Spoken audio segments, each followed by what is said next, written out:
Thank you so much.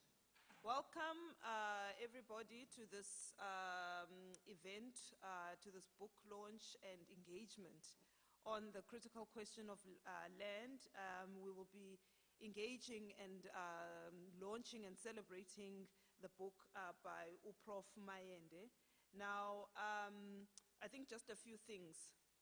The toilets are to the left over there, and then just check your cell phones so that we can get going. But otherwise, my name is Nomalanga Mkhize, and I am the Acting Director of School for the School of Governmental and Social Sciences at Nelson Mandela University. And this event is co-hosted by our Faculty of Humanities and CANRED, who we all know very well as the heartbeat of the community intellectual engagement at the university. So welcome, thank you everybody. What I will do now is just invite our Executive Dean for the Humanities of the faculty to just say a brief hello, and then we'll get to know the speakers. Thanks.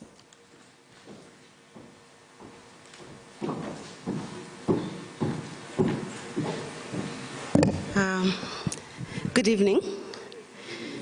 Siyabulisa, Goeienaand.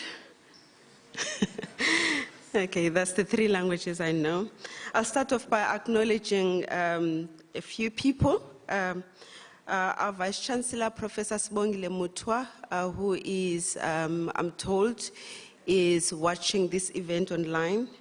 And then I want to acknowledge Professor Gilingwe Mayende, who is the cause of us being here tonight, and Professor Lungisile Ntebeza, Mr. Alan Zen, the Director of CANRED, members of South End trustees or trust, the Paramount Chief Fraser with his community, Dr. Basil Brown, who I'm told is in the audience, and of course the other CANRED members who I may not have identified here or who are watching virtually.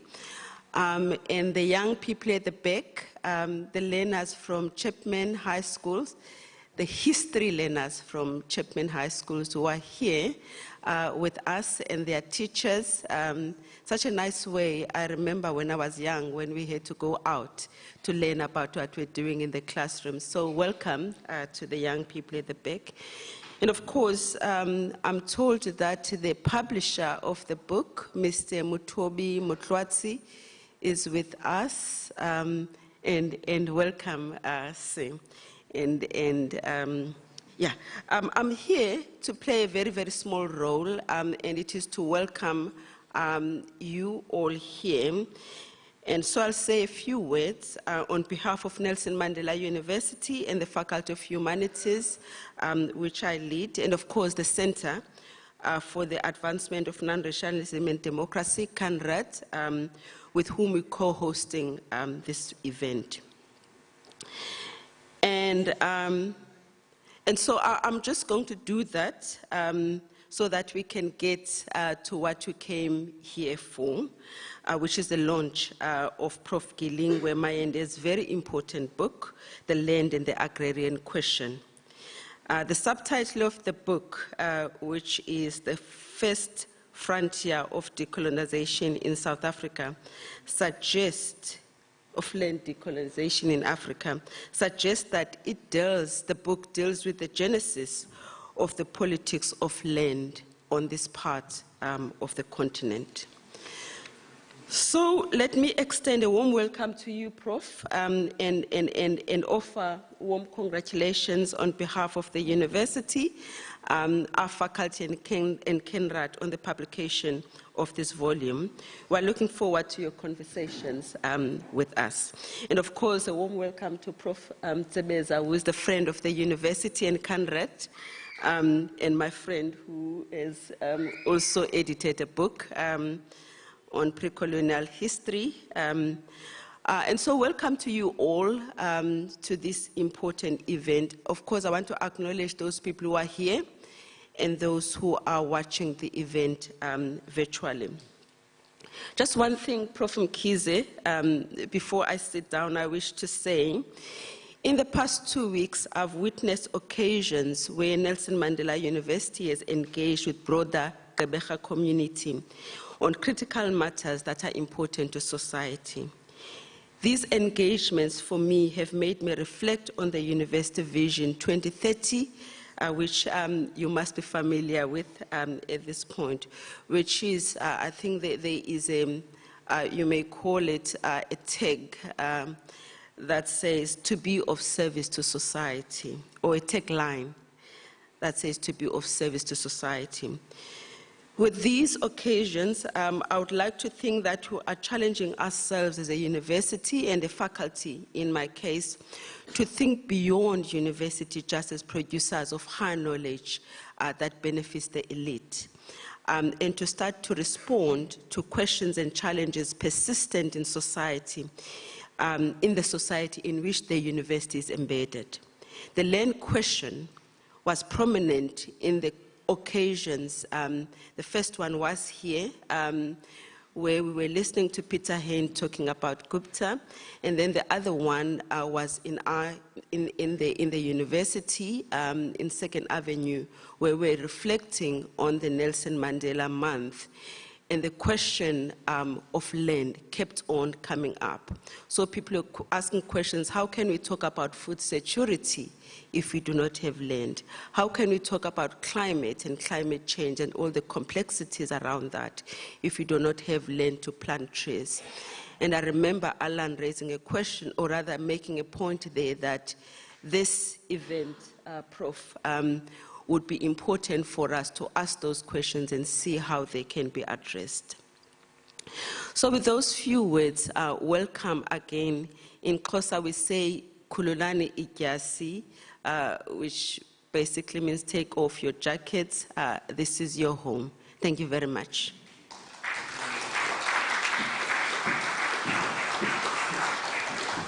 Thank you to the Executive Dean. So I must just say that the reason I was asked to be the facilitator for this event is because I myself have studied land and did my PhD in the general area of land reform.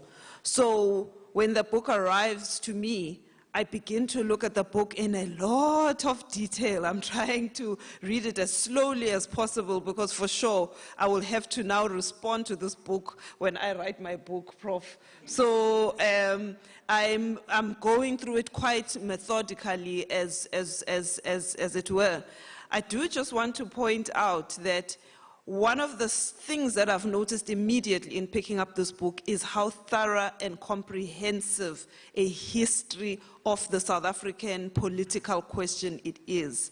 And what is actually very strong about it, I'm glad to see the young history students at the back, is that it is very deeply rooted in the South African historical question and narrative. So what's interesting is seeing the story of dispossession told in detail here, not just here about the story here in the Cape, but across the country, how it was that Africans lost their land.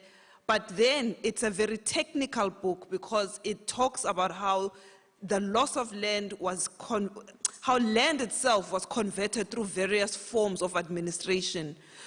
And then it moves into the new era. So this is a very comprehensive book that effectively covers a 400-year span, but in very simple and accessible language. So with that, I want to congratulate you, Prof. That's why I'm going to take quite a bit of time looking laboriously through the book. So if you are deep into the South African history, our political history, this is probably going to become quite foundational because you can read it and understand it, but all the technical and political and historical detail is here. And what's wonderful is seeing the African agents, the African actors in this book. So with that in mind, let me therefore introduce the author himself. I believe this is a coming home experience for you as well, yeah? Prof, at least I heard from Dr. Breakfast that you used to, at some point, be very engaged and located here at Canred. Yes. So this is coming home. But right now, Prof Gilingwe is the Deputy Vice Chancellor of Operations at CPUT. So I don't know where you found the time to write. I'm not sure, but you must give us the recipe. And he has a very long and luminary career in all spheres of, one could say, of society. So in the sphere of politics, in government, in higher education, in the private sector, a very extensive CV that begins with the story of his own undergraduate training and exemplary work as a student in the University of Botswana, eventually gaining a place in sociology and anthropology at the University of Hull in the United Kingdom. And going forward to then become a fellow and an associate member at St. Anthony's College at Oxford University. I mean, if I was to cover the number of university engagements the professor has been in, I think we would just see that old school African intellectual who makes connections across the globe, including at Harvard and other universities within South Africa itself. Between 1995 and 2005, Professor Mayende was a senior public servant, and he had quite a long career as the Regional Land Claims Commissioner in the Eastern Cape, as Director General of Department of Land Affairs from 2000 to 2004, and then he moved on into the private sector, working at PricewaterhouseCoopers, and then still deciding to revisit his academic career in the higher education sector, and working at UNITRA, which is today WUSU, and as a DVC at Central University of Technology in the Free State, DVC at Fort Hare, and as we said, currently DVC at CPUT. And he's also served in other numerous institutions, such as the Agrarian, the Audit Committee of the Provincial Treasury right here in the Eastern Cape. I could name so many more. Department being an Audit Committee member in Rural Development and Agrarian Reform here in the Eastern Cape. Effectively, what we see here is a career that has spanned the wealth and breadth of the South African social experience, and that explains why the book is such a commanding text on the history of land dispossession. So with that in mind, let me not take any further the time and introduce the Prof, and he will address us for the next half an hour or so. Thank you.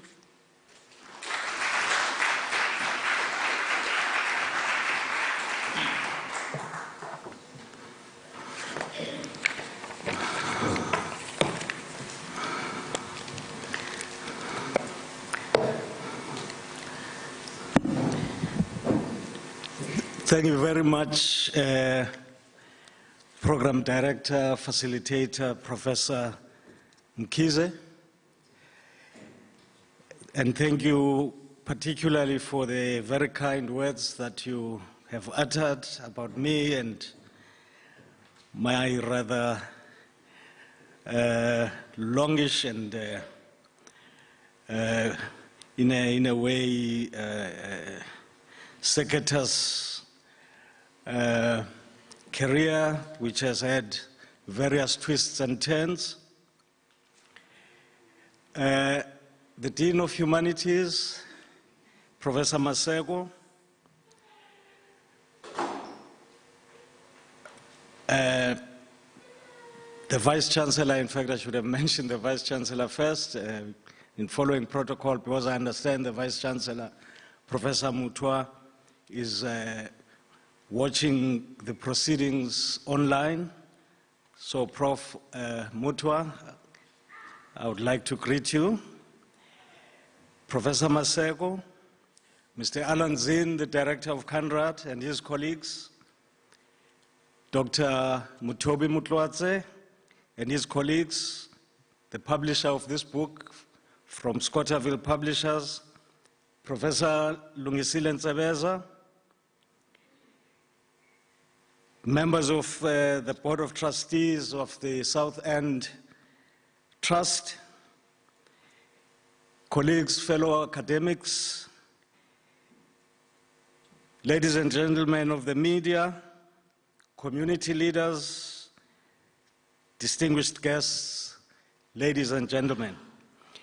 It is indeed a singular honor for me to to be standing here and presenting what is going to be a summary, a very difficult summary indeed, where one has to sort of try and summarize something that is contained in about 400 plus pages. But I will try. It is a great honor indeed, and I'm also humbled by the fact that this launch is taking place here in Gqeberha, because I regard Gqeberha as my second home, and the reason for that is that I spent a very fruitful period here when I was doing research while based at Conrad, which eventually culminated in this book. Now, let me start by giving the background to this book as a project. It is a work of political sociology, and it is also a work of development sociology. Yes, indeed, it delves into history and historiography, but one does not pretend that this is a work of history. There are three streams which inform the book. The first one is that of academic research and scholarship. The second one is political activism. The third one is public service. So one has sort of synthesized various knowledge bases from these various streams to produce the book. Now let me also perhaps put a caveat by saying or sharing with you what the book is not about. This book is not about land reform. To me, land reform is a term that is associated with liberal perspectives and critiques, and it is not in any way a revolutionary term. And perhaps as I take you through my presentation, it will become clear why I'm saying that. So what is the book about? Number one, it is about the land and agrarian question as the first frontier of decolonization in South Africa. We all know that since 2015, the concept or the term of decolonization has featured prominently in national discourse and debates. It was triggered by activism by students who started what was called the Rose Must Fall, and then it was followed by Fees Must Fall movements. Subsequent to that, there was a lot of discussion and debate about decolonization. So I said, okay, but where do we start when confronting the issue of decolonization?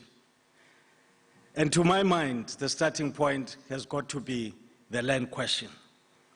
And I'm linking the land question to the agrarian question because in the book, I attempt not only to present an analysis or an overview on what the land question entails, but I also present, as part of the book, some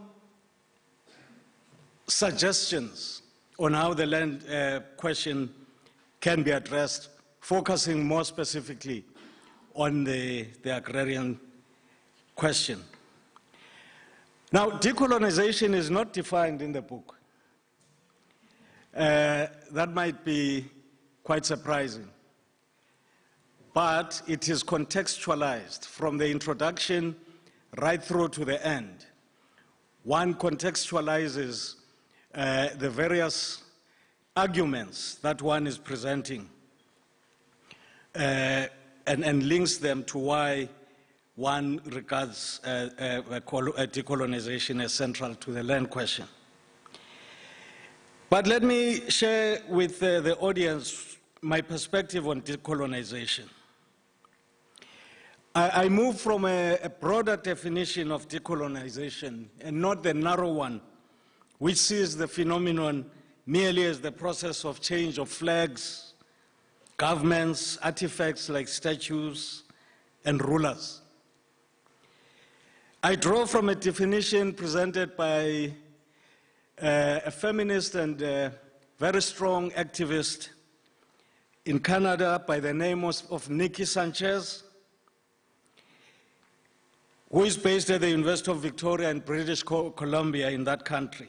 She's also the director of a civil society organization or collective called Decolonize Together, who states, and I quote, "Decolonization is about cultural, psychological, and economic freedom for indigenous people with the goal of achieving indigenous sovereignty, the right and ability of indigenous people to self-determination over their land, cultures, and political and economic systems." Incidentally, close quotes, incidentally, my next writing project is going to be on decolonization. So the question of sovereignty over the land is therefore a central focus in the analytical perspective that is presented in the book. Sovereignty over the land is understood as referring to ownership, control, and social and economic benefit from the land. In the context of the right of nations to self-determination and the dichotomy of dispossessor and dispossessed, sovereignty over the land should clearly devolve to the dispossessed. This inevitably necessitates a more than superficial reflection on the history of dispossession, which has to start from pre-colonial times and focus critically on the issue of land use before colonialism. And this is what I tried to do in the book, in the earlier chapters of the book. I try to focus systematically on the pre-colonial land use systems, and there I show that indeed the entire expanse of the land, which is today known as South Africa, was occupied and was utilized by the indigenous African people prior to the arrival of the colonialists.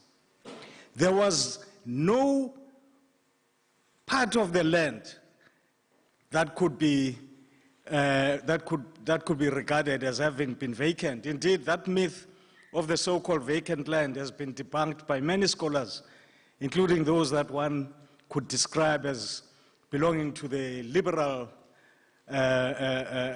perspective, such as Professor Shula Marx. So, the land use patterns and the land use systems that obtained prior to colonialism were characterized by a situation where there were the Khoikhoi and the San, indigenous people who used the land primarily for purposes of livestock rearing as well as hunting and gathering.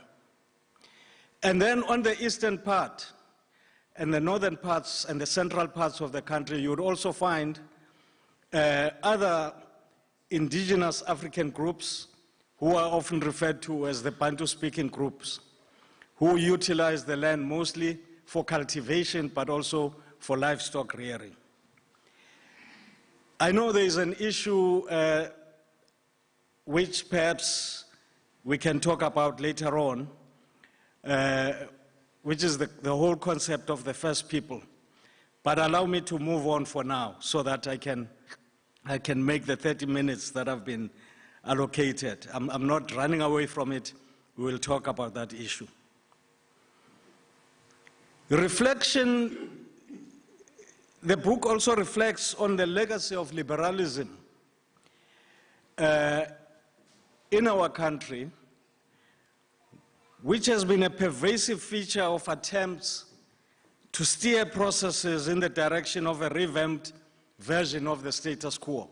That might sound very strong, but indeed, from the time when the so-called civilizing mission began, as colonialism was beginning to consolidate, right through to the time when policies were being formulated in anticipation of a post-apartheid South Africa, we see the pervasive presence of the liberal paradigm. Now, some people might wonder, why do I have an issue with liberalism? I have an issue with something that I would refer to as a soup kitchen approach, which is the approach where you bring people, you identify them as poor, and then you tell them to come cap in hand and with their cups, and you pour the soup on the cup, and then they'll come back again the following day, you pour more soup. Now, that assuages the consciences of those who are doing this, but the question is, how sustainable is that? So, my issue with liberalism is that it does not go to the core of what should happen when it comes to land redistribution. In other words, I argue against what I refer to as a welfarist perspective on the land question, where land reform, quote unquote, is seen as a matter of welfare. In other words, where you give out tiny land parcels to a select group of people, and then you say that you are addressing the land question. You call that land reform, while you are leaving the bulk of the land in the hands of those who are holding it as spoils of conquest and dispossession. Unfortunately, this paradigm is so pervasive that it cuts across the entire edifice of policy in the post-apartheid era and is reflected also in what is referred to as the National Development Plan, which talks about expansion of agricultural land, but does not address the question of where the land should come from. And it does not, in fact, address the question of the skewed distribution of land, where we have something in the vicinity of 80%. I've seen a figure now of 76%, which indicates that that land is held by about 8% of the population. So the book then presents an overview of perspectives and approaches to the land question over time. The pre-1913 period, the period from 1906 to 1948, the period of apartheid settler colonialism, the time when the Freedom Charter came to the fore, and the Africanist perspectives that also emerged. Now, let me just briefly reflect on this. I've spoken about the pre-colonial era. The pre-1913 period saw or witnessed a tremendous amount of resistance by all the indigenous peoples, without exception, to the colonial intrusion. This they did from the Western Cape to the Northern Cape for many years. The Khoikhoi and the San.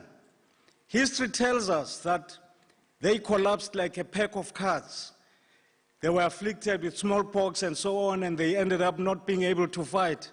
That is something which, Professor Mkhize, I would like you to explore further. They fought for over a century in defense of their land, the Khoikhoi and the San peoples. It was only around 1780, from 1652 to 1780, that they were eventually subjugated. And then from the eastern parts of the country, moving to the central parts, We know about the 9 frontier wars that the Amaxhosa people fought. We know about the 6 or so wars of resistance that Abesutu fought under King Mushweshwe. We know of the Battle of Isandlwana in Natal, as it was then called, or Zululand. And we know about King Sikukune, and we know about many other such battles. So, a common thread that cuts through the land question from the time when colonialism intruded was that of resistance. The period from 1909 to 1948 was a time when the Africans had been subjugated in the aftermath of the Bambata Rebellion of 1906. And during that period, we begin to see Africans looking for and utilizing different methods of struggle. They came up with newspapers, they came up with independent churches, and they used, they developed, they formed, they established organizations for the purpose of pushing through the land struggle. And indeed, in the mid-1930s, I will skip the part about 1913 because I know we're all familiar about it. In the mid-1930s, we see the African people beginning to reposition the land question very prominently at the top of the agenda of the liberation struggle. This is the time when Dr. A.B. Xuma had become the president of the ANC. But then in 1955, something happens. In fact, in the 1940s, 1930s, 1940s, we see documents coming up which articulate the land questions such as the African claims and so on. And we also see the emergence of what was called at the time the Congress Youth League. But then in 1955, the Freedom Charter comes into the picture, and it presents the land question as basically an agricultural question. In a way, sort of reflecting the European experience where you had landlordism and serfdom, and where the national question had been resolved.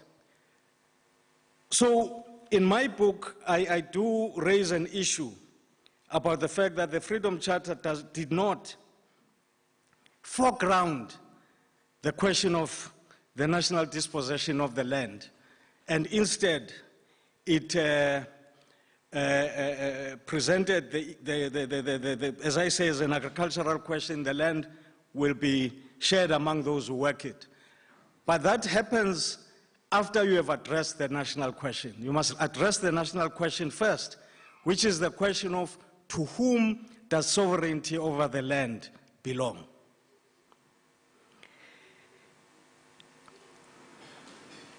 In the book, I present a perspective on, I'm trying to move, I've been alerted about time, on land acquisition.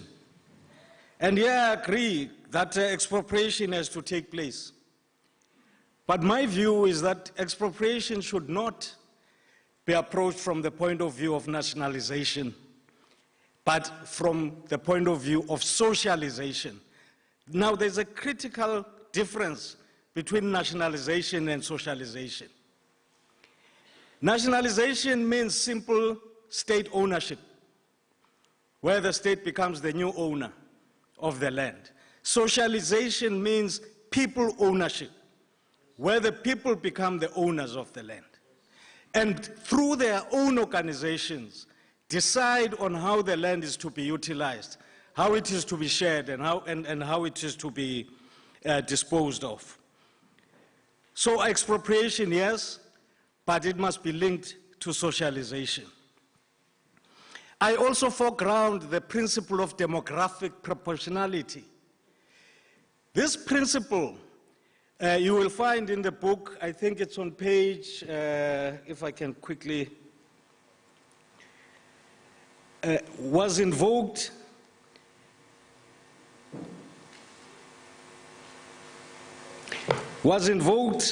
as way back as 1914, when the then South African Native Congress sent a petition to Britain to complain, obviously, about a range of issues, including the issues around land and the denial of the franchise and so on.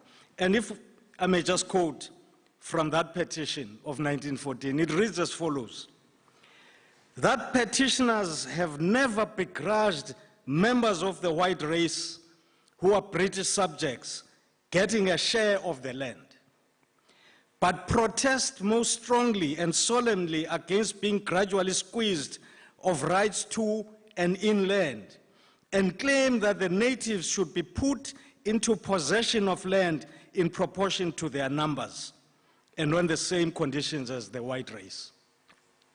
That is the first iteration of the principle of demographic proportionality. It then comes up also in a document called the Basic Policy of the Congress Youth League, who, amongst others, refer to the redivision of land among farmers and peasants of all nationalities in proportion to their numbers. So, to me, this is a principle which even our ancestors in the liberation struggle, which our ancestors have bequeathed upon us as something that should guide us as we move forward towards resolving the land question. Demographic proportionality. If white people constitute 8 or 10% of the land, then as a nation, if we are serious about addressing the national question, should approach the question of land distribution in such a way that they get 10% of the land.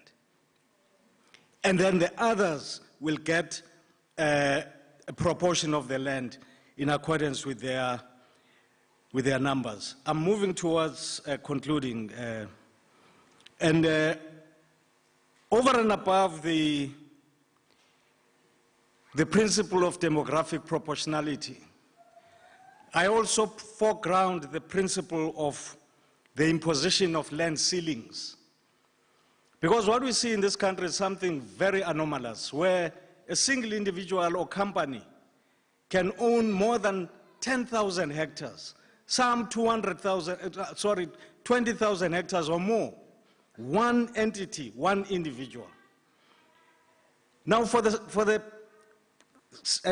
in order to ensure sustainability and fairness in terms of the way in which the land is distributed, I'm calling for the imposition of land ceilings.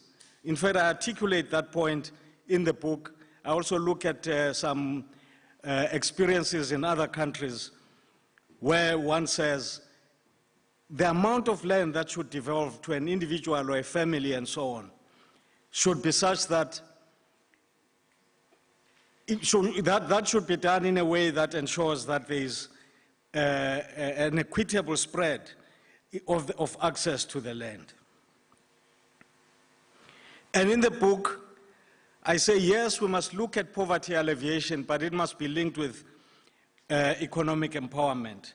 And this takes me to the last part of the book, which is where the book proposes that a second agrarian transition should take place in South Africa.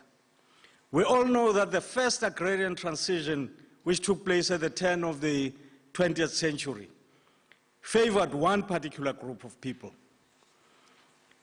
This is the transition that most of our fellow academics, in my view, erroneously project as though it was something normal that took place in South Africa.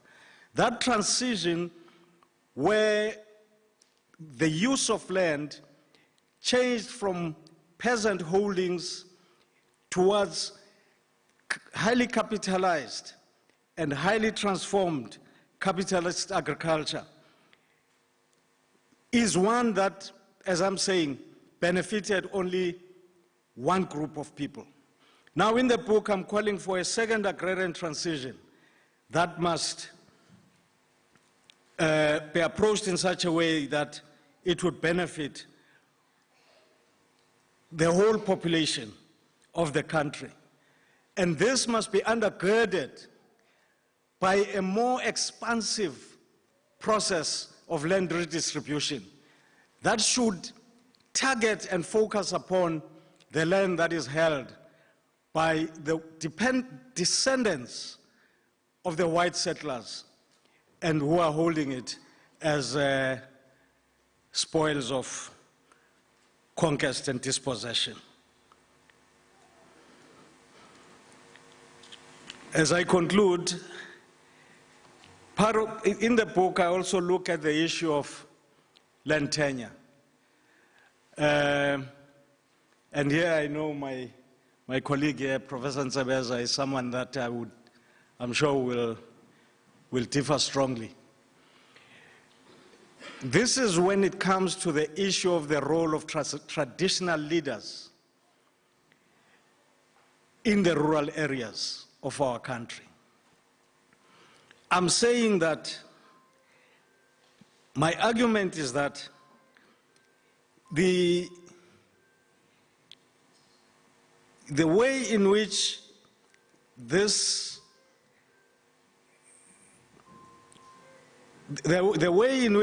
issue has been framed, unfortunately, sorry about that. It's mine. I'm very sorry. I'm very sorry. Yeah, thank you. I should have put it here. Sorry. Yes. I thought by putting it there, I was putting it as far away as possible from disturbing me.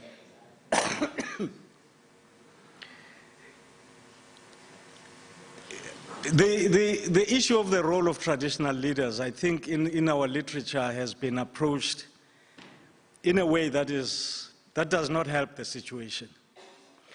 In my view, the zero-sum, winner-take-all manner in which the debate has been framed is actually promotes, in my view, polarization in our rural communities.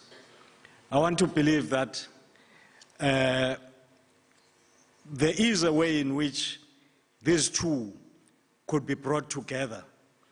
The modern democratic protagonists and the traditional leadership, because it's a fact. These institutions do exist in one form or the other in our rural areas. And there are many examples where indeed traditional authorities have been turned into useful contributors to the developmental processes that take place in various countries, such as Botswana, for example.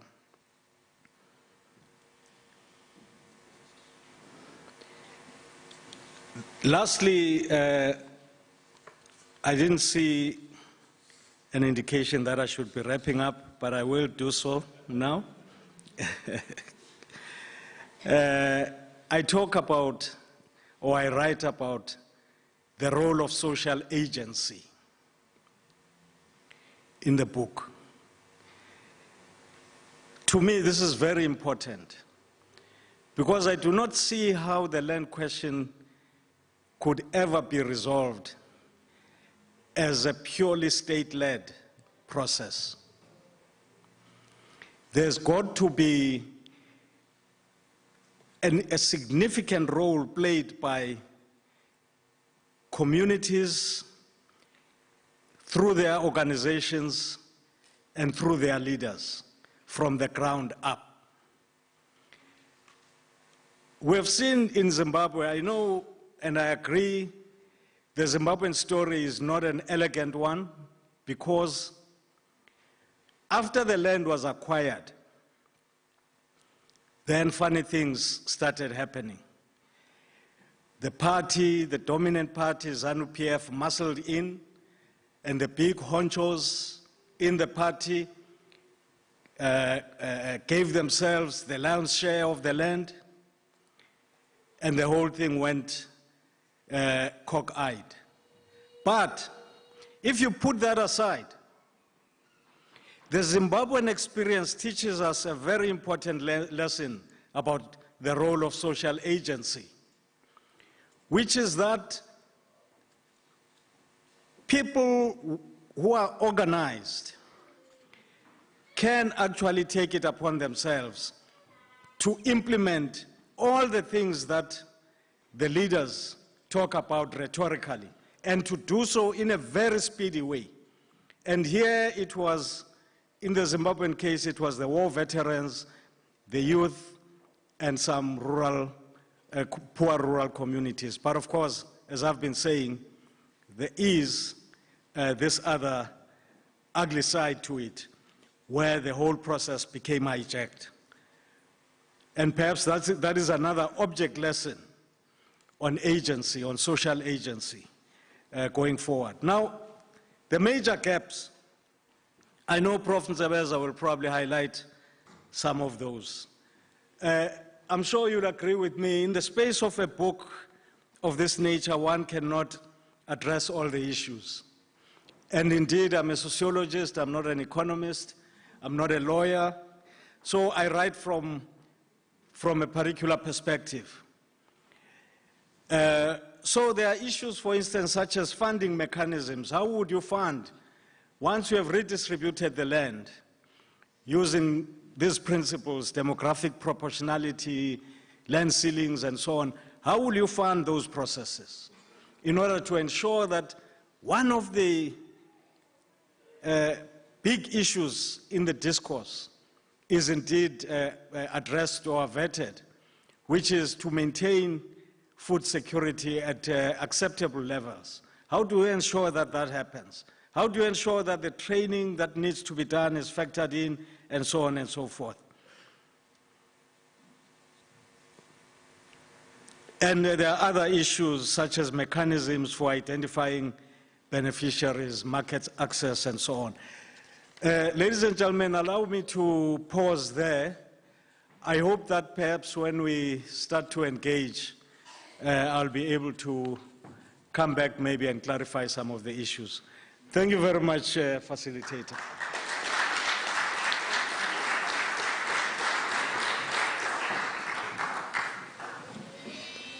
Thank you so much, Prof. I hope that the questions are going to be very engaging and sharp. There are 400 pages. And to help us with some critical questions, and I can always trust to Professor Ntsebeza to not give anyone an easy time, I'm going to be inviting the respondent to Professor Lungsile Ntsebeza, who is Emeritus Professor of African Studies and Sociology at UCT, and he holds 2 NRF chairs, the AC Jordan Chair in African Studies and the National Research Foundation Research Chair in Land Reform and Democracy in South Africa. I'm a PhD product of that chair. Ntsebeza is also the interim director of the Center for African Studies, and he has conducted extensive published research on the land question in South Africa around land rights, land use, traditional authorities, democratization in the rural areas, social movements, and he also is very strong on the question of pre-colonial historiography and the biographies of African intellectuals like the late Archie Mafeje. I will just say that already you've already got 2 questions that have arisen here. One was the one of traditional leaders and land. You are known to be on the very radical side of that. I don't know if you've shifted. And I think there are other questions which arise in the book which I will raise about the role of white liberals in the land reform policy, and I know you'll agree both on that one, but I'll raise that when we are in the engagement. Okay, let me invite Professor Ntsebeza for his response.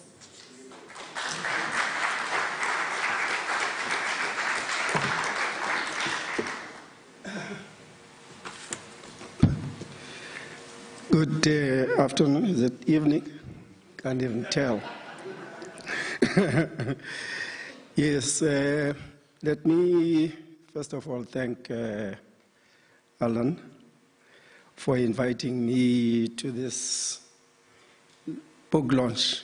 I think this is the first book launch, so I'm privileged to be part of that.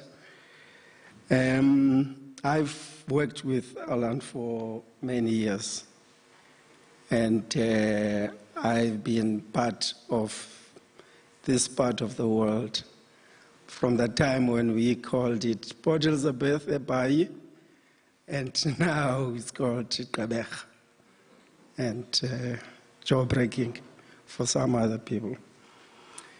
I must say, Nomalanga, I'm going to disappoint you, and also no Professor Mayende, going to disappoint you in the sense that I can't respond to what has been presented. It's quite comprehensive, deals with a number of issues that are quite complex, and in my style of doing things, it would take days for me to respond exhaustively to the issues that have been raised. I'm happy to engage, and when there's open time for discussion and so on. What I would like to do here, and this is something that came when I received the invitation to come here, is to share with you, it's a light moment, share with you my association, my knowing Professor Mayende. I first met Professor Mayende, and I call him Gilingwe, and in the mid-90s, when he was working for the Institute for Multi-Party Democracy, and the acronym was MPD. And this institute was founded by Dr. Oscar Dlomo after his fallout with the Prince Mangosuthu Buthelezi of Inkatha. Gili used to arrange seminars on multi-party democracy ahead of the first South African elections. He would then invite, amongst others, academics to make presentations. I was one of the researchers that he used to invite. My focus was on rural areas. So in many ways, the roots of what became a key area of my research, namely democracy in rural areas, can be traced to the seminars Gili organized. I suppose that's how far now we go with my take on democracy, especially in areas that fall under the jurisdiction of traditional authorities, traditional leaders, chiefs, whatever name you want to use. When he decided to leave the MPD, Gili enticed me to apply for his job, which was paying a lot. And now I'm whispering, I hope you are not hearing. My salary, university salary, was doubled. So I'm not sure whether I took the job because of the salary or what. But no, what happened is that during the period I was in the MPD, I continued my research on democracy in rural areas and organized a big conference, I think it was 1996, the role of traditional leaders in the new democracy. And that later became the topic of my thesis and topic of the books and articles that I've written on democracy in South Africa. During that time, Gil had become a civil servant, and there was less interaction between the two of us. He was on one side, I was on the other side. And those of you who have read my work and will realize that I was and still am a severe critique of the land reform program in South Africa. We again met here in Gqeberha at the Nelson Mandela University. And when I came here, may remind me, Alan, I thought I would ask you that. I think I came here to launch our book, The Promise of Land, and which was published in 2013. And I think we came here either end of the year or 2014. And during that time, Gilly was here at the university, attached to Conrad, as he said. He became involved, I think he participated in the book launch, maybe as a discussant. But after that, the launch, I remember we had a meeting with Gilly, and I encouraged him to write the book, to commit himself to writing the book. And remember quite clearly, that I expressed my hope that his book would not be an insider's account of what was happening in government, in government when he was a civil servant.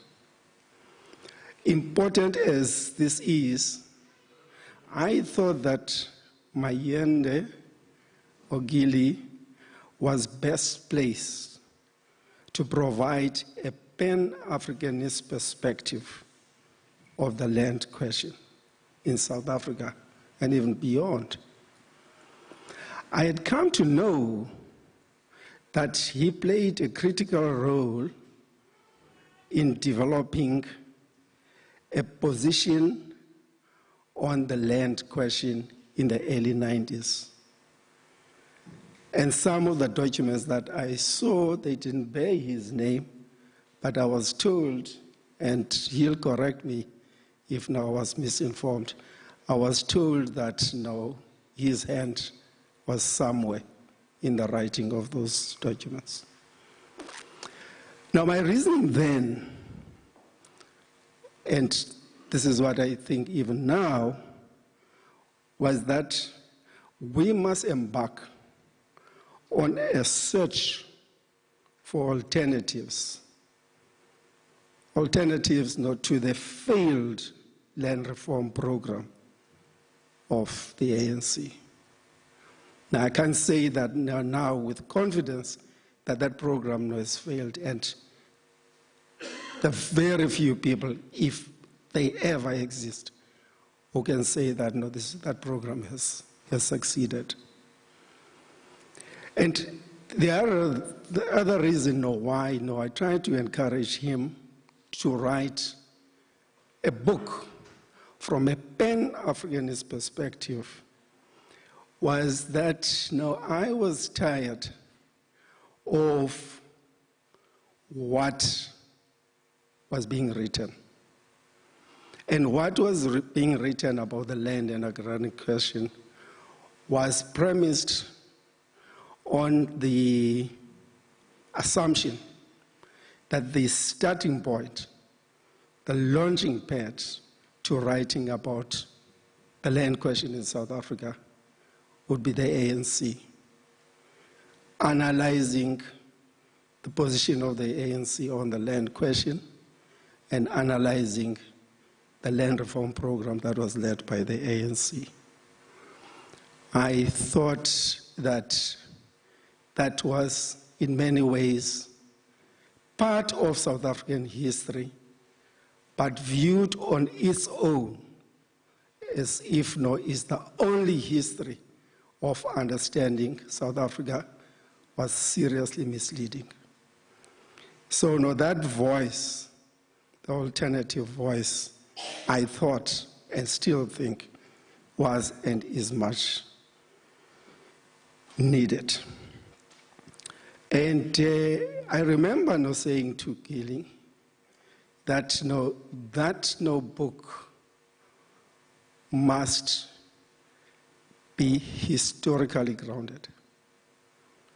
It must start from what has happened historically in this part of the world. And what I had in mind then was that within the liberation movement, black political organizations in South Africa, there is a rich history of engagement with the land and agrarian question, going back to the 30s or even before, but certainly in the 40s, when organizations like the non-European unity movement were established. This organization was established in 1943, and then there were various streams that flowed from the unity movement, that those organizations debated the issue of land and of the land and agrarian question in South Africa. There are other organizations like the Pan-Africanist Congress at the time of Robert Sobukwe, where there was an attempt to articulate the land question. And what I read from what Gilly wrote in the early 90s was largely influenced by sort of that kind of thinking. When I talk about Pan-Africanism, I'm not talking about Pan-Africanism as presented in politics, party politics. This is not a party political issue. It is the philosophy of Pan-Africanism and what it would mean.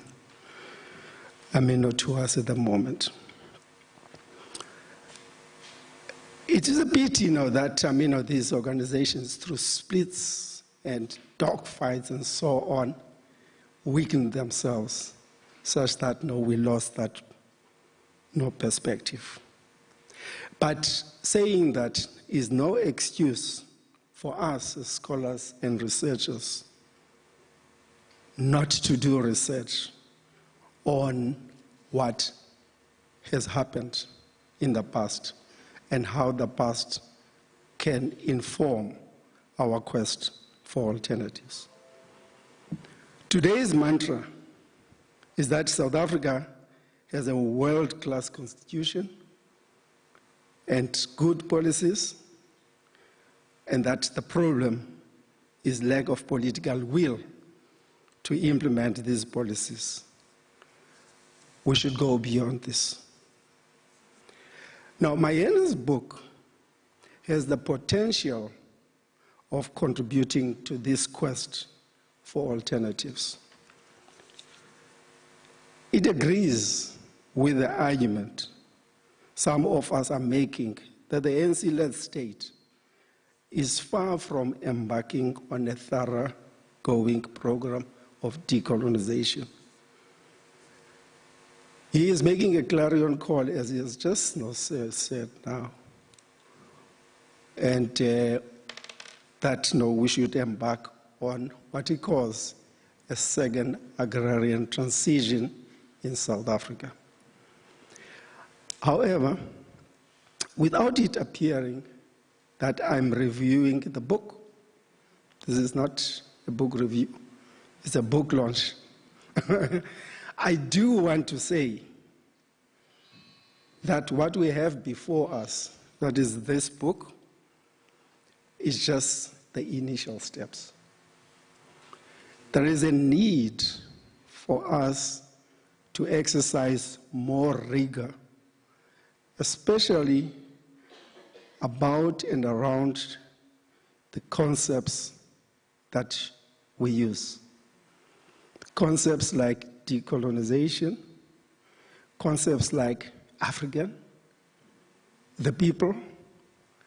I mean, we use these terms loosely, and I must say, I mean, if we were to make a mild criticism of the book does that. It's not taking some of these concepts seriously. And I'm happy.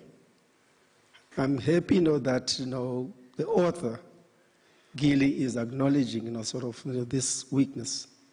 And that, his second attempt, his second book, is going to take these concepts more seriously. It is time we take on.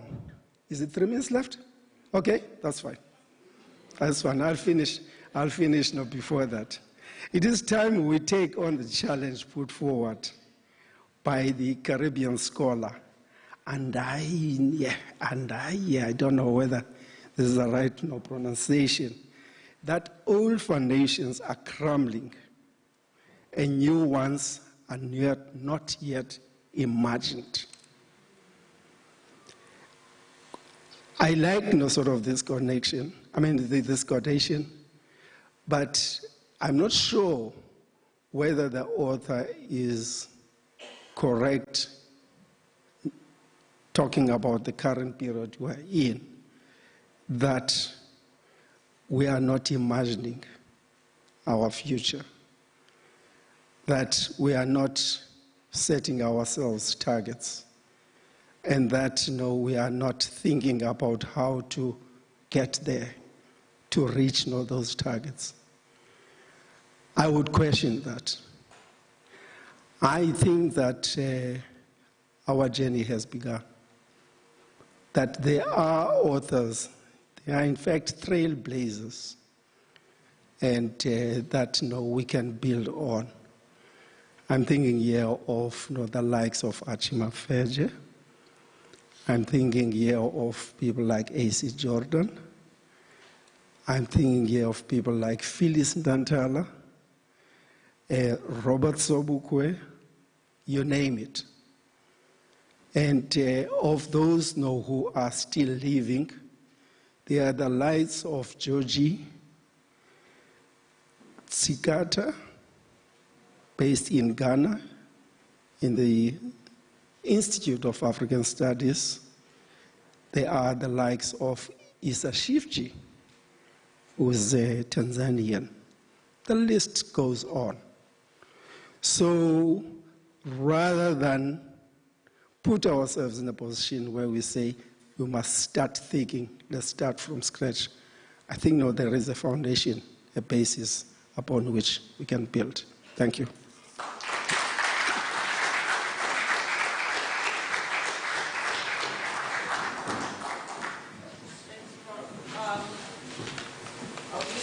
I don't know if it's working.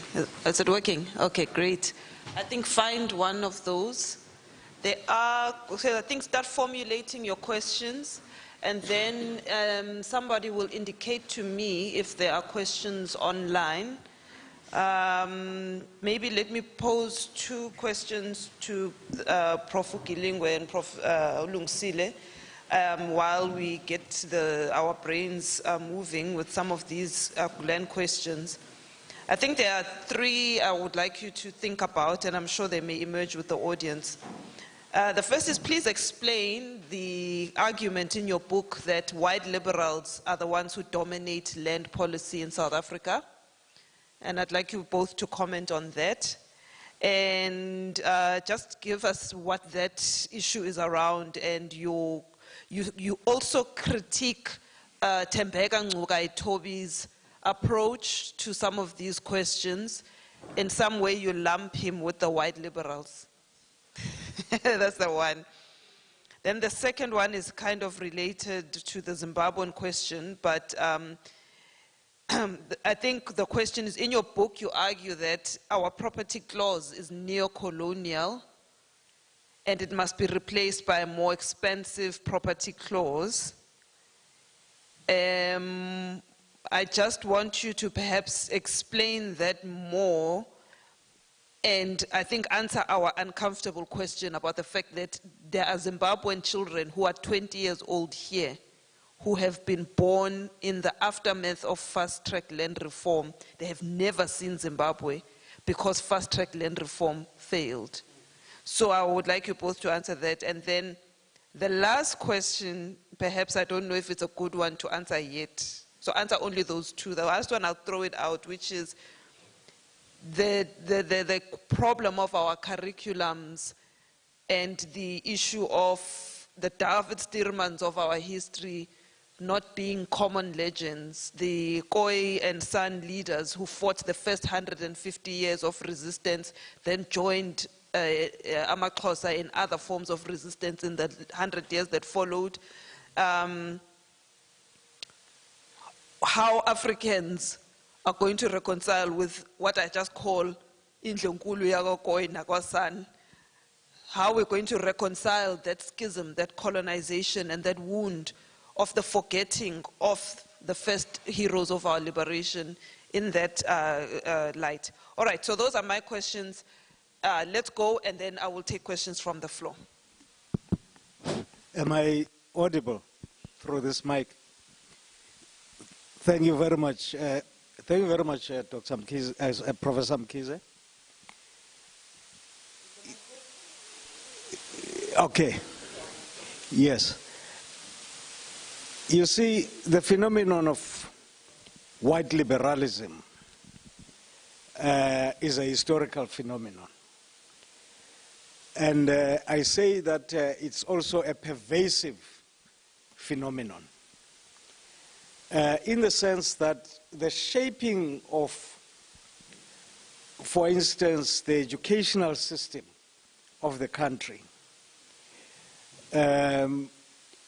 linked to the so-called civilizing mission, as well as to the work of the missionaries, was the work of people who were of a liberal persuasion, as against conservatives or fascists or such characters. Now, when it comes to land policy, one finds, and this is articulated and traced in some detail in the book, one finds that the liberals, the white liberals, positioned themselves as the quote-unquote brains trust because they are the ones who are in a position to generate research because they were emanating from institutions such as your Rhodes University, University of Cape Town, and others. And because of that, and also through their organizational and resource mobilization capabilities, they were able to assume a dominant position. And also in the journals and the publications that were coming out, they were also better positioned than their black counterparts because they had access to networks as well as resources that could enable them to play that dominant role.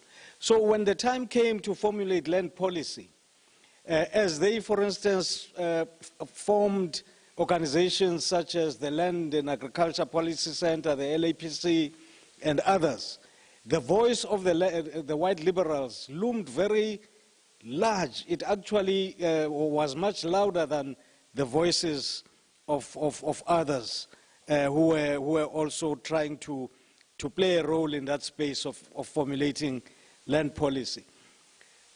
And they coalesced and actually established themselves as a group, even had social connections. Now, that voice of the white liberals found itself into a document called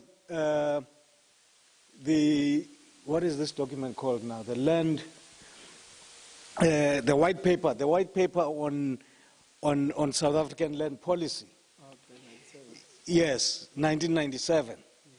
That is the document that tells us that land restitution should use as its point of departure 1913, for example, and so many other formulations that you find in that document. And that, as a white paper, permeates into legislation and so on, which becomes the compendium of laws which are there to guide the land policy. But over and above that, the formulations that you find in the Constitution itself, you know, the whole issue around the property clause, if you look at the history, and Professor Nsebeza has written extensively on that, you will see that those who were leading that debate and actually dominating the debate were white liberals. So much so that, as I conclude on this point, the net effect of that is that our land reform policy is actually a policy that has been formulated, structured, and led by white liberals.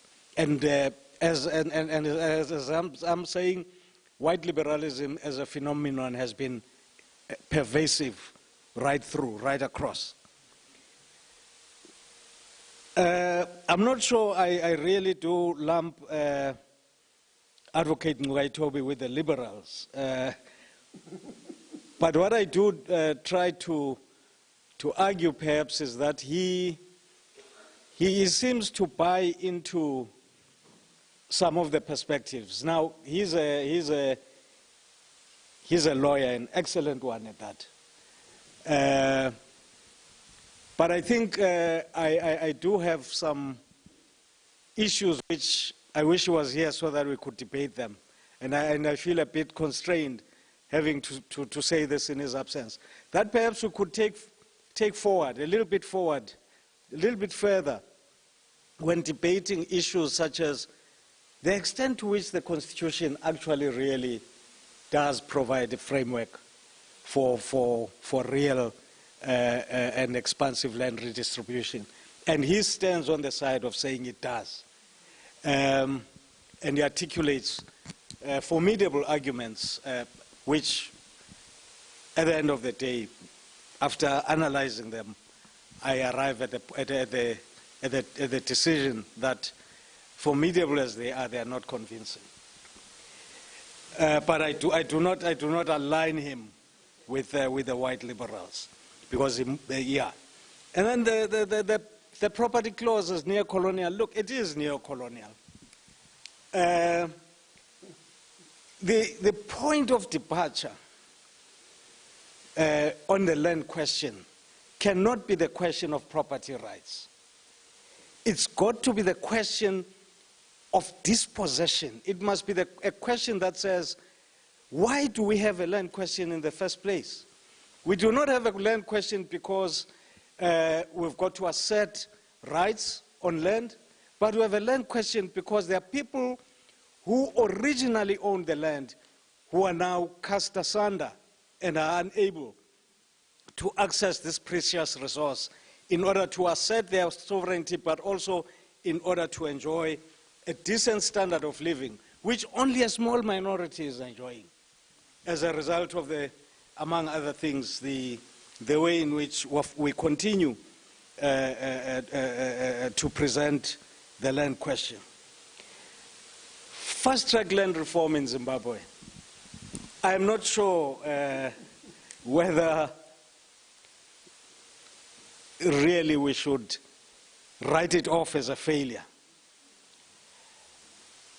I think it is an object lesson for those of us who are operating in this space, who are interested in the land question, and also from the perspective of our leaders in the community and others, about the pitfalls that we have to guard against when we invoke our social agency as we drive the process of land redistribution.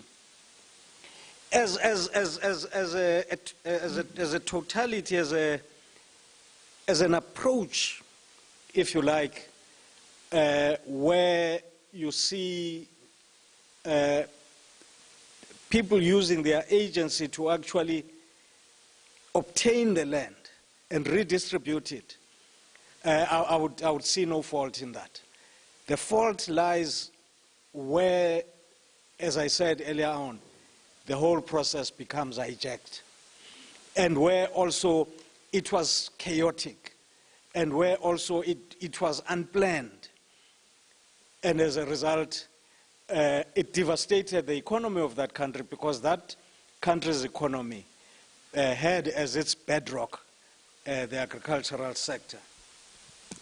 The one about curriculum, the Khoi son and son leaders who led resistance, I won't speak to that. You said you'd like the audience to talk about that. But that's a very interesting issue. You know, I find it so sad, if I may put it that way, that our history books, they will tell us about our King Shagas, they will tell us about our King Mziligazes, about our King Mushweshwes, about our King Yinsas and others. But they tell us very little about our Khoi and San kings, who really did a lot in terms of leading resistance. And we have left a very rich legacy, as Professor Ntsabeza said. We have left part of the legacy that we should tap into has been left for us by those leaders. And our history books really do an injustice in not highlighting this heroic role that these leaders played. Perhaps let me stop there for now. Thank you very much. Okay.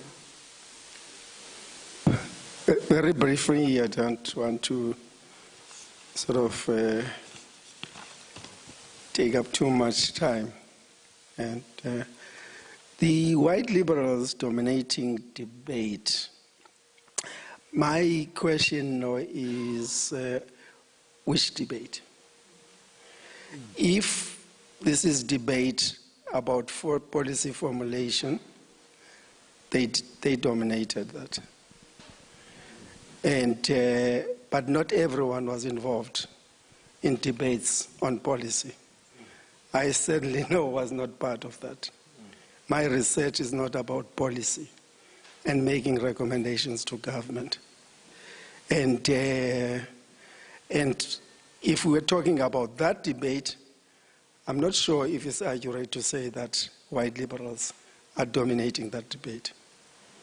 I think there is a growing number of scholars, most here, black scholars, who have made a breakthrough it's never been put on their table, and so on. They had to fight for those positions, and we made a breakthrough. And now publishing in their journals that were historically dominated by this. They can't ignore that voice. A lot still needs to be done, but I think it would be unfair to scholars who have made that breakthrough to say that no, white liberals are still dominating that debate. So on the question of of terms like we say white liberals and so on, I would also like to introduce the category of African nationalists, because they are part of the problem.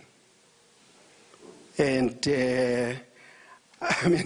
Achimafejo, in typical style, I see you cite this. He had, I don't know, this book. No, I also used it a lot now, but what is the title? And white liberals. No? Yeah, white liberals and black nationalists, and then the subtitle is Strange Bedfellows. So I would recommend that article. It's in that you have it in your references and so on. You should read that article. It's an eye-opener in this debate. The Zimbabwean experience, I mean, on my take, what I've written, I've always been critical of land reform in Zimbabwe. And some call it a revolution. I never thought it was a revolution. Some call it land reform. I never thought it was land reform. And I'll go with those who say that something was started by a group that was not organized, the war veterans. They were not organized, didn't have a program and so on. And no intelligent nationalists like Mugabe sort of hijacked that whole project. And never took land from whites, but never gave title deeds to blacks, except for his cronies, right? And what is now happening in Zimbabwe is that land that was taken from whites is given back to whites, almost in a belly-crawling fashion. So I question, it's not opportunism of now, because I see where Zimbabwe is now. I questioned the revolution or the situation in Zimbabwe as early as then. I had numerous students that I supervised who were writing theses on the land reform program. On I just want to make one comment on the property clause in South Africa. That is interesting, that our leaders call our program land reform. When the Constitution doesn't talk about land, it talks about property. And there's a difference between property and land. The Constitution was negotiated around property, which is a colonial concept. The issue that is our issue as indigenous people is land. If people want us to talk more about that, fine. It's not a question of semantics. I think there are real issues there. On curriculum, once again, I would say what I've said about some of us having sort of made this breakthrough and put ourselves in position where we can design curriculum. So there's no reason for us to complain all the time when we have power. We have power to write course outlines and to prescribe whatever we want to prescribe, for as long as it meets certain standards that are debatable. One thing I can say about that is that I don't think it would be wise for us to move the pendulum. That's it, yeah? The pendulum from one extreme to the other, where we complain that our white lecturers prescribed white scholars and not black scholars. And we move to a position where we say we are going to prescribe only black scholars and not confront the real enemy. The real enemy is to know you can't fight your enemy successfully if you do not know who the enemy is. You can't win a match in any sport. I like rugby. In any sport, if you do not know your opposition. Thank you. Thank you. Is there a roving mic, or do you want to take mine? Oh, there is. Let's go. Are there any online questions? And you can pass them on, but otherwise, I think I see a microphone at the back and another one on this side at the back.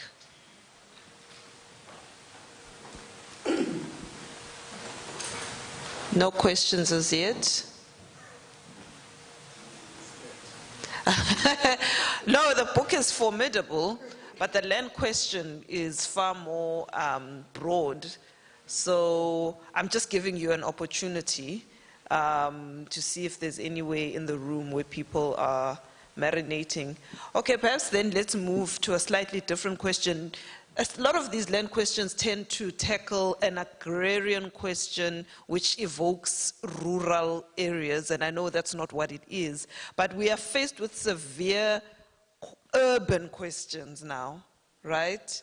We are faced with severe urban questions, and I don't know how we can relate this concept of a second agrarian transition with the realities of what apartheid did to us, right? So one of the things I sometimes argue is I'd rather be based in Xofimvaba than be based in New Brighton in terms of land and psychology. I would rather be based somewhere where the land is than find myself in a settlement in the margins of Cape Town, one on top of the other. So there's that question, and I wonder how you think we can think about that from this question of an agrarian transition that must happen. And from a Pan-African point of view, because I think, as you are seeing, our urban areas over the past 30 years have also been urban spaces of, one can say, broader African migration and growth. So reconciling our aspirations for land ownership vis-a-vis our urban realities is a conundrum for us. And I wonder, and also based on your own experiences, what you think that entails, what should South Africans be thinking through?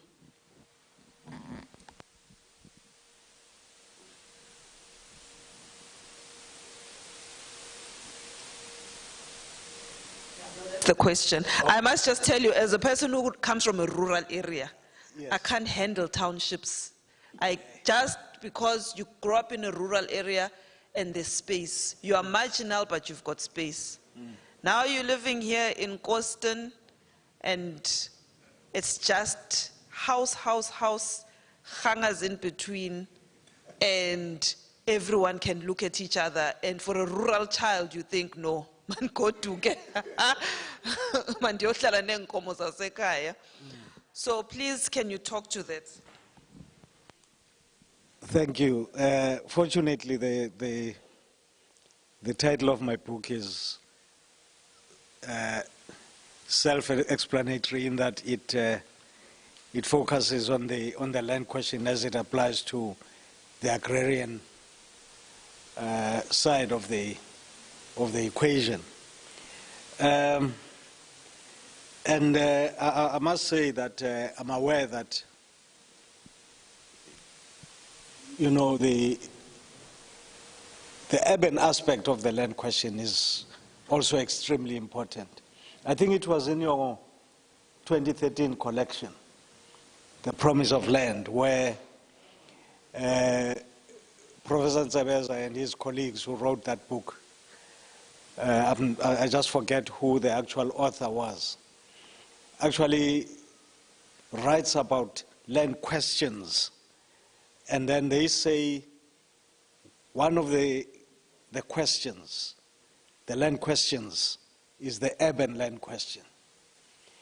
And then, you know, its dimensions and its characteristics are then outlined and articulated in that chapter of the book. Indeed, in and around urban areas, there is great demand and pressure for land. If you look at, I think there is no exception now in South Africa, amongst all the urban areas, where you will not find what are euphemistically called informal settlements. I'm saying euphemistically because that term actually softens the blow. The reality is that these are unsustainable, densely populated, I don't like the term squatter settlements either, or squatter camps, but at the end of the day, really, these are not places that are conducive to proper living. So I agree that there is the urban dimension to the land question. But in my book, I focus really squarely on the agrarian question, and the reason for that is that the bulk of the land that we're talking about is rural land. And another reason is that I defer to those who specialize in urban land issues for them to articulate that aspect of it. Now, the question of migration and the utilization of space, I think what that is beginning to reveal to us is that the land question in urban areas will, with time, become even more acute as pressure for and as demand for access to those spaces that are increasingly diminishing becomes more and more and more. So indeed, from a Pan-African perspective, or Pan-Africanist perspective, you are quite right, Professor Mkhize, when you say this aspect of the general conundrum around land must also be taken on board and analyzed critically, and we need very serious research to be done around that. Thank you.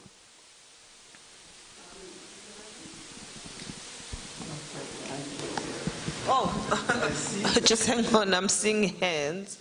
I just want to start there at the back and then move here and then move here. So there's 4. Oh, thank you. Thank you. Thank you. Hello. John, thank you. My question is to the author of the book. You mentioned that you believe in the socialization of land, right? That's what you said, correct? And then my question is, in that context, what about your land tenure, number one? And what about traditional chiefs? That's the first section of the question. And then when you do socialize the land, and you have equitable access for everyone to land, what will the scale of your, or the size of your land holdings be? Small scale or large scale? And then of course also, are the people who work the land, are they going to be in a capitalist? Or they work for the economy? Are the economy going to be capitalist? Whatever, okay? Is that understood? Thank you. I think moving this way, yeah, okay. I don't know. Hi, Prof. It's good to see you. My question is around, I'm just following up with Nomalanga's question on the urban question. And in terms of how the land question has been used, you know, to galvanize the black middle class in South Africa recently by the EFF, you know. So we are using, in as much as we're saying that maybe the land and agrarian question can be central, you know, we are focusing on it.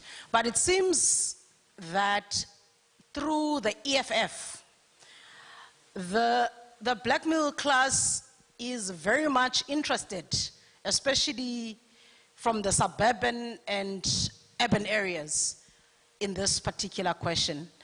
And maybe just your take on moving from how ANC, you know, has been slow in dealing with this question, and the EFF, you know, taking it as a galvanizing factor in their politics. Thank you very much. Well, the middle class is now urbanizing the rural areas with Yane. Let's move with mentions. Oh, yeah. Thank you, professors, all the professors in front there. I got a very simplistic question, but in my mind I was trying to formulate it in a more, I suppose, academic way. So a little bit of, I don't want to make a speech, but a little bit of background. I come from, my ancestors come from both sides, if I can put it like that. In my great-great-grandfather came here from England to fight in one of those frontier wars that you spoke about. He then subsequently married, not lived with, married an indigenous person. They had 12 children.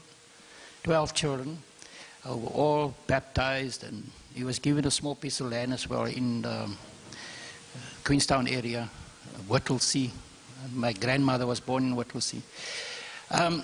I was listening to what you were talking about, land distribution and so forth. You know, my question is twofold. One is that group of people that have got ancestors from both sides, you know, and you want to factor it into, because you said 10% must go to the white people and so forth. How do you manage that process? And then, secondly, going forward, you know, I don't see a vision about, you know, we're talking about land reform and whatever. But what is the vision, the final vision about how we'd like this land to be reformed and utilized in a proper way, you know? So I would like to just hear what is your vision of that for those of my simple question. You know? Thank you. Okay, thanks. And then at the front here.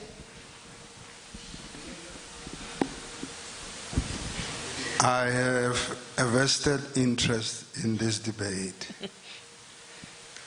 And I'm biased because I would like to confront my own authors and eminent Professor Ntsabeza. But equally, I would also like to confront the university here and Fort Hare in particular.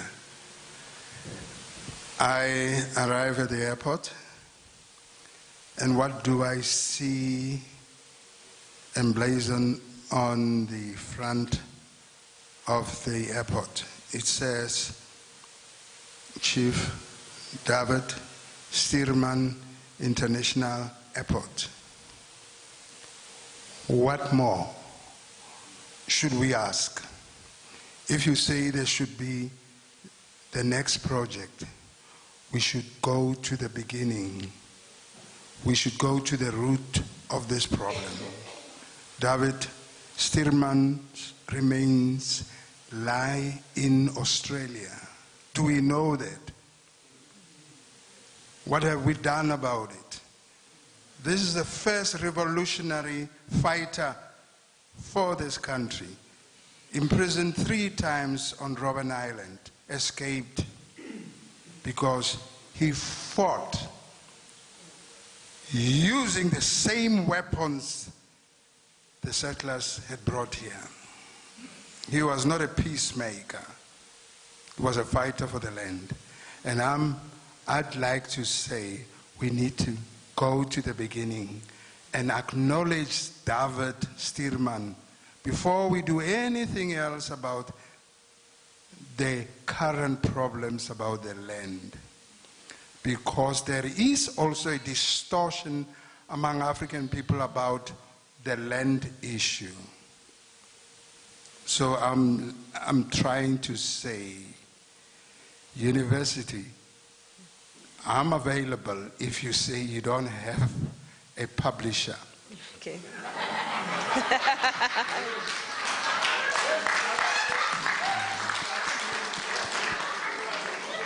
Academics don't delay. As what you could say, Carole King would sing, if you call, I'll just come running. So thank you. Thank you to the publisher. There's another question here. Okay.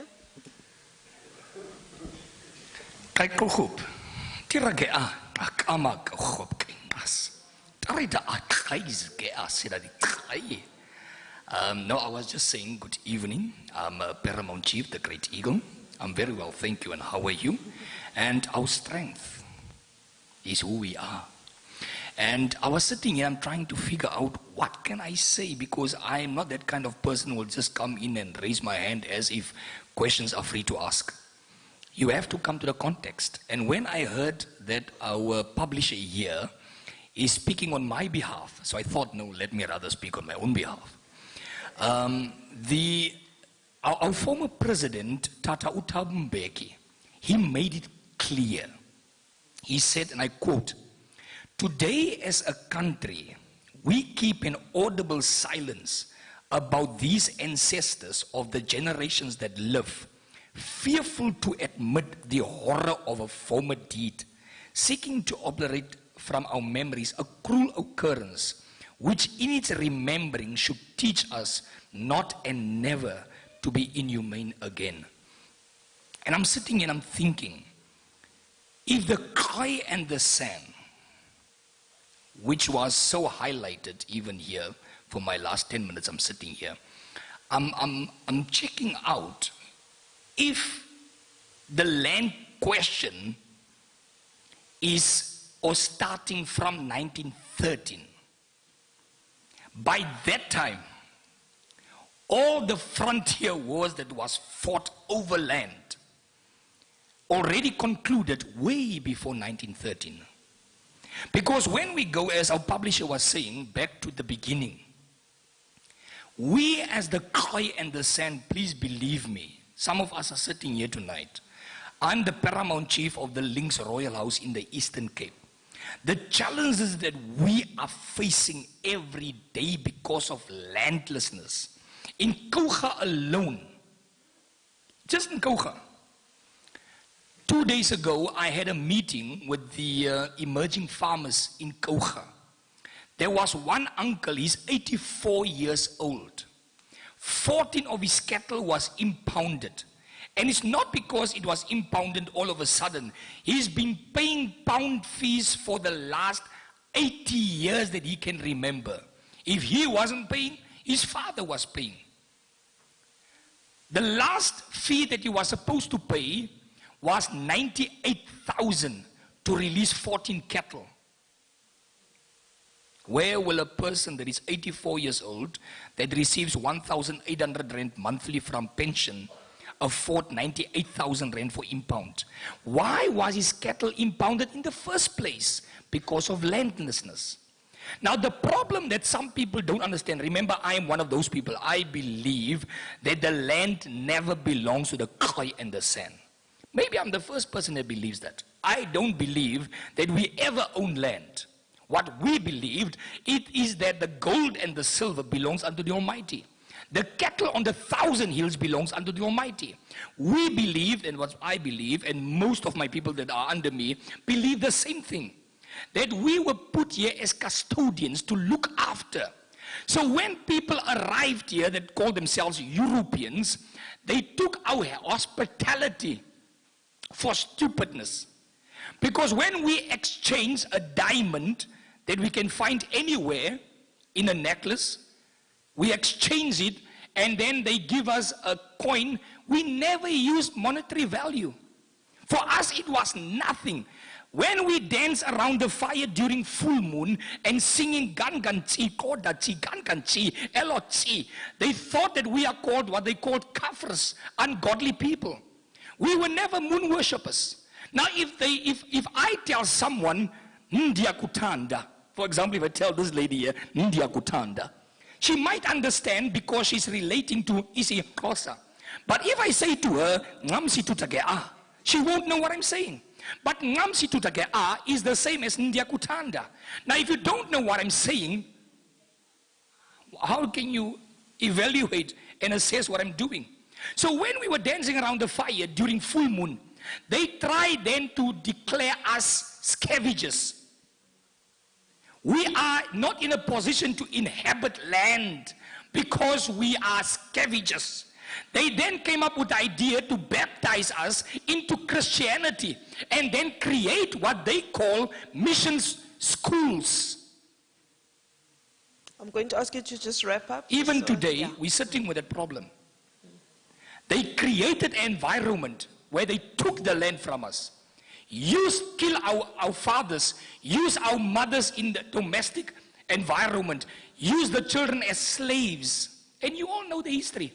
But as long as the lion don't tell the story, the hunter will forever receive the glory. I am just saying what my publisher is saying here. Let's go back to the beginning. If there are any white farmers here that own land, see me after this. We are not in a position to take land back like the EFF. No, we are saying there's enough land. Let's share the land. Let's work together. You see, we cannot move back to the caves. We can only move forward because the people that love their people and love their country will fight for these freedoms side by side until we've won our liberty.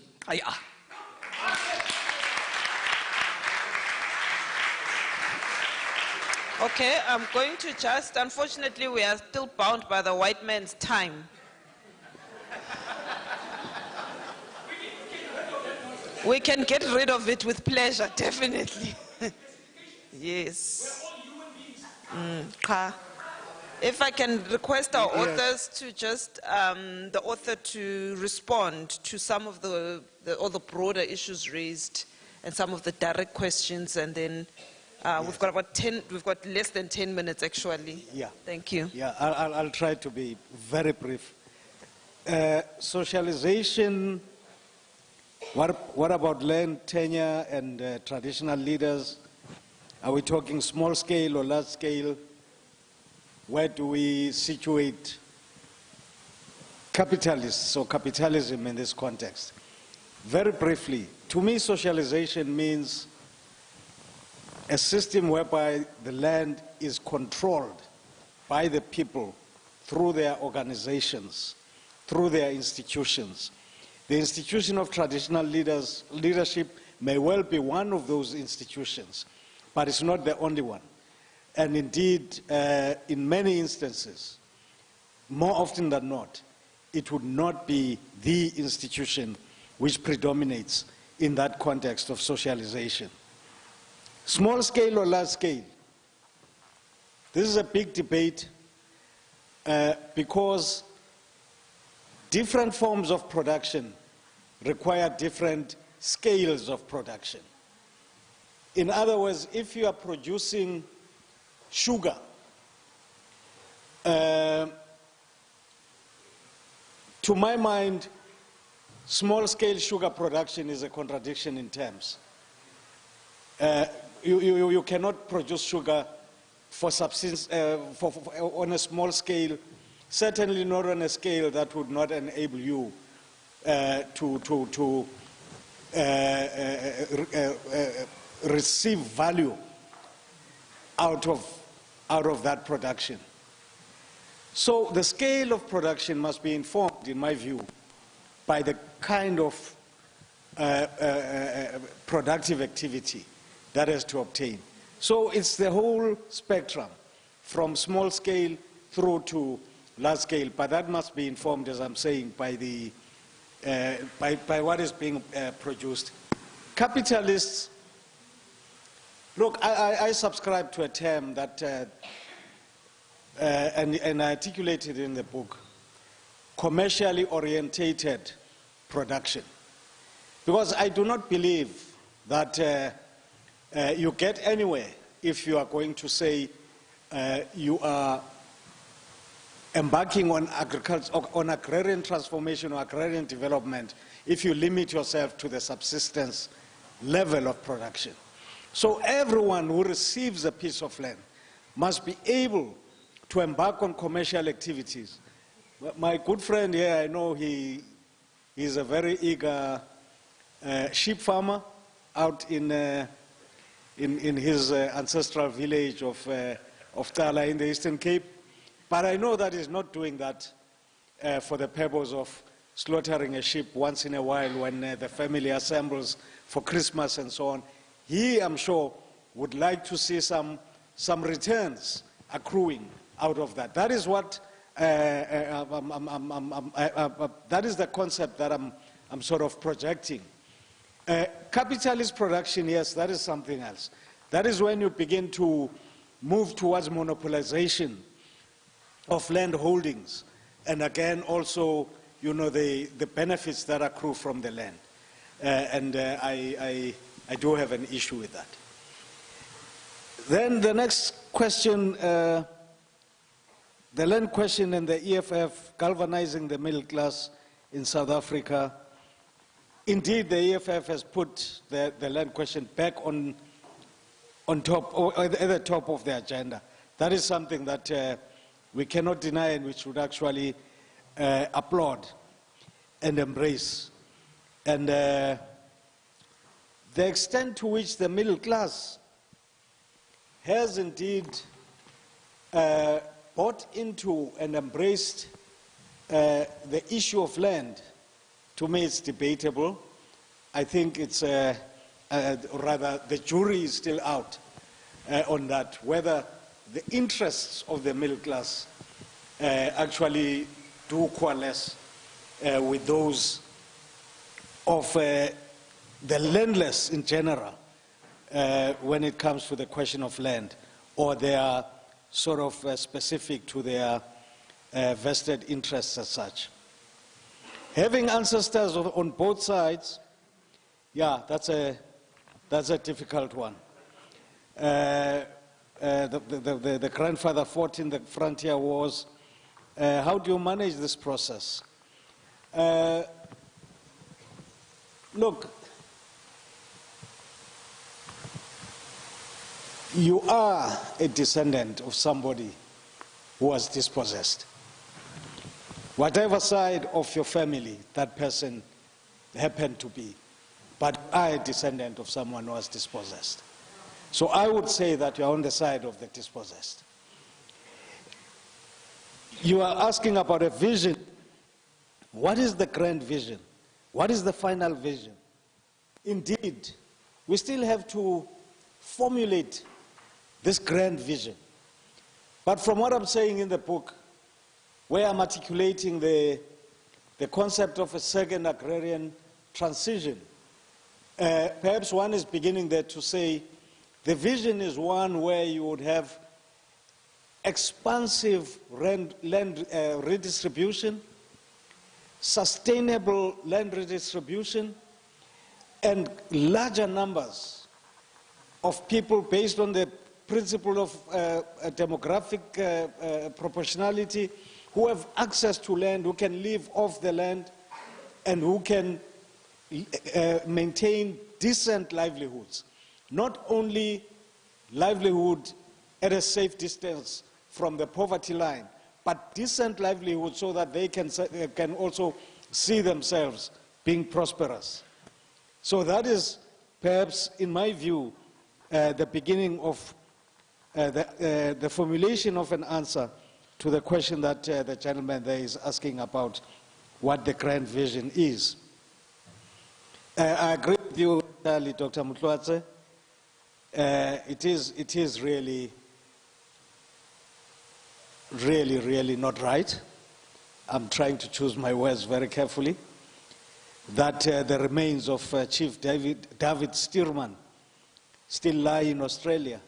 It goes back to the point that has been made about the failure to celebrate some of our heroes. The head or the skull of King Hintsa is still somewhere in England. So these are some of the issues which we still have to look into much more seriously from a research point of view. And lastly,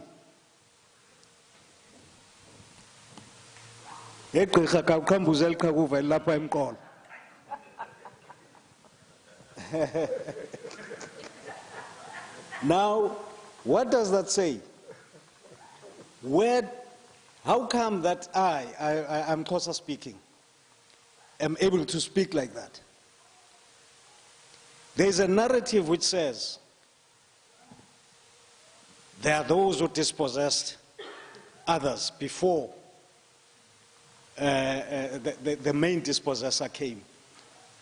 But I find it hard to understand why a dispossessor, a conqueror, would assimilate the language of those that they conquer.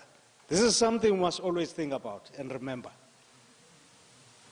There's something funny going on there. There's an attempt to drive a wedge and to actually create a situation that says, no, no, no, no, no, we're not your dispossessors. Your dispossessors are those others. We only came to do a mopping up exercise after you'd already been dispossessed. Landlessness, yes, indeed, I agree with you, sir.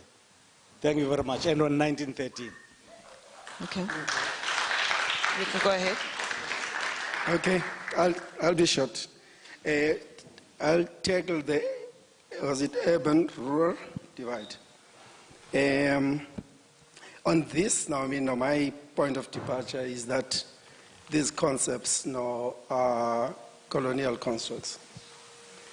And they form part, of the colonial strategy of divide and rule. And they are an ideology. And they don't have any bearing in reality. One cannot talk about informal settlements without understanding conditions in the Bantustans, in the former Bantustans. Landlessness, driving people out of the cities, and so on. So to look at these concepts in isolation of their broader context shouldn't be encouraged, to put it mildly. And if these concepts derive from a colonial context, the challenge for those of us who want to decolonize society, the challenge is for us to decolonize these terms. And I think that no time has arrived for us to transcend these concepts and come up with our concepts that reflect us, that reflect today's reality. And I mean, we write about these issues in The Promise of Land, debate them, and Fred Hendricks and Richard Peters are the ones who wrote that chapter on urban land. I have my doubts. If you read my article, I talk about the relationship between the urban and the rural rather than this divide, which is dangerous. Publisher. That's the second thing. I'll take only two. That's the last one.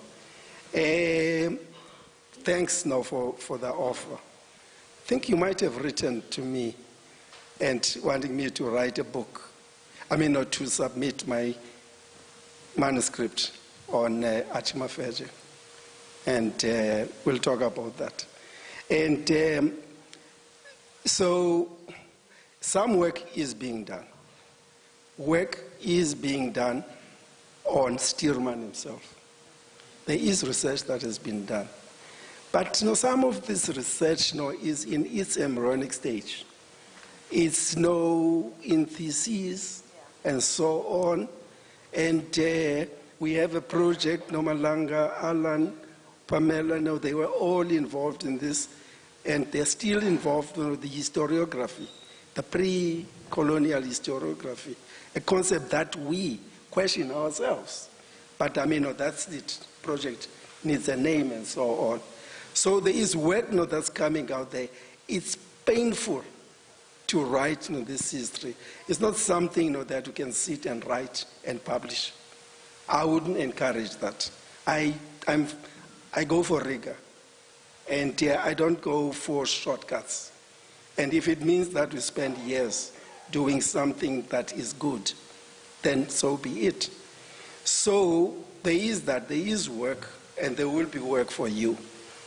The one thing you must bear in mind is that it's going to be difficult for you to get students, and don't know what term is good, young scholars, emerging scholars, I don't know.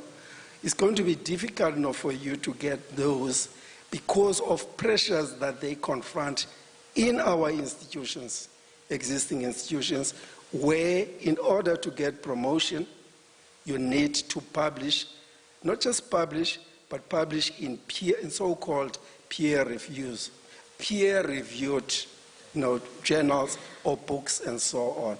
So if you want to capture our market, you must ensure that Scotterville sort of gets accredited as, what is that? What's the name? There's a fancy name. Subsidy earning journal. I hate them, but I mean, that's the reality. If you want to make this breakthrough, you have not to make some compromises. Thank you. Well, with that, can I invite Ellen to please do a vote of thanks? Thank you. And a book handover. Thank you.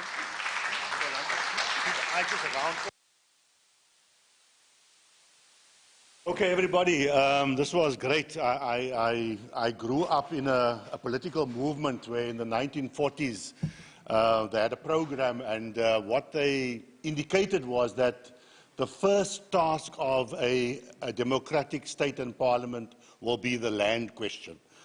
Look where we are today. How many years later is this? 28 years after 1994, I'm talking about, and we are still battling here with this issue, and I'm hoping that, we are not going to be catapulted into a situation where, as you explained in, Zimbabwe, where you have something that actually happens that is not organized and planned, etc. That is my worry in this country, that actually something can overtake us, and then we end up not in a good situation.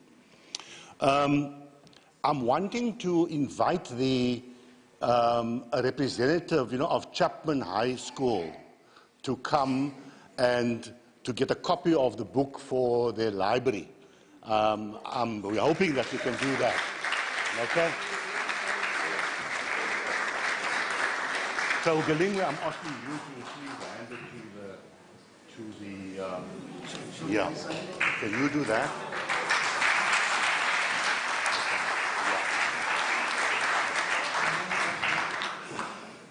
You can come up. Yeah.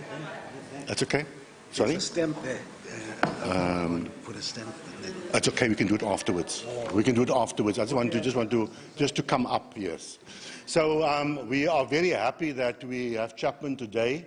We wish to invite more of the schools to come on a regular basis, to the programming that we host. And so before I go on, you got it. Thank you. Thank you very much. Sorry? Can we say a few words? You can, yeah. You're welcome.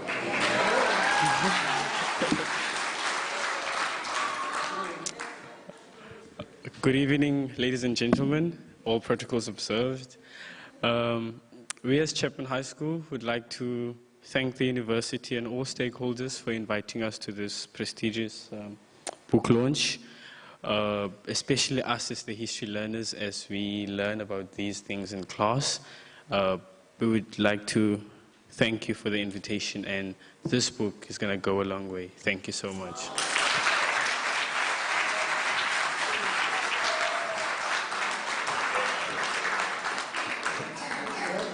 So, colleagues, there's just a warm thanks, I think, firstly to the audience for coming out, because if you were not here tonight, we wouldn't have an event. So thank you to everybody for coming out and for making the time. We've got so many people working behind the scenes, Bev from the museum, trustees, the ICT people, the humanities faculty people, the CANRAD people. Thank you to all of you who have seen to the food and to everything else. Of course, Gelingwe, the hard labor that you've put in. I think this is, as has been explained, it's not easy to birth a book. So the hard work is there, and then also with the publisher over there. I'm going to be a little bit different to you here in Lungisile. I'm going to say that I would like, we've got Scotterville in the house. You also have the Mandela University Press in the house, by the way, although they're not yet formally launched. But we would invite works that are both academic and also, I want to call it non-academic, but I mean more popular writing, writing that, that we can start to feel, the community in the metro. So we want to do that as well. So hopefully we'll be able to get these different kind of variations of writing into the house. But I'm very, very, very glad that we've got people who are able to take your work so further. So there's an invitation, a broad invitation to people who want to write. 2 quick announcements. Tomorrow, the land question continues. Yeah. The struggle for land under Israeli law and architecture of exclusion. Okay? So if you want to go on, online tomorrow, you are most welcome. There's something on your seat there, and you see the question of what's happening, in Palestine and in Israel on the land question and how people are coping. Then we have with us here the Center for Women and Gender Studies, and they are inviting you tomorrow, no, not tomorrow, on Thursday. On Thursday at 4 o'clock at the university, on the south campus. That's where you have that tower of power there, that big one. And at 4 o'clock in the afternoon, they are having the first inaugural Phyllis Ntantala and Prudence Mabele lecture. The speakers are going to be Dr. Mamfela Ramfele and Lebogang Ramapoko. So please, if you can make it, I'm sure that some of you looked at the bottom and you saw Gloria, Gloria Bosman is going to be singing also. But that's okay. For whatever reason you come out, come and support. And we want to invite more people from the community onto the spaces of the university. We try, as a matter of principle, to make the events free of charge, so that it's free. Tell your friends, tell your family to come along, please. I hope that I haven't left anything out, Nomalanga. Thank you, of course, for always being there and for holding things together. And thank you all. We hope that you're going to be able to stay behind, have your books signed up here on the stage, please. The books are available at the back. And you can come up here and, Gelingwe will help you. Thank you very much.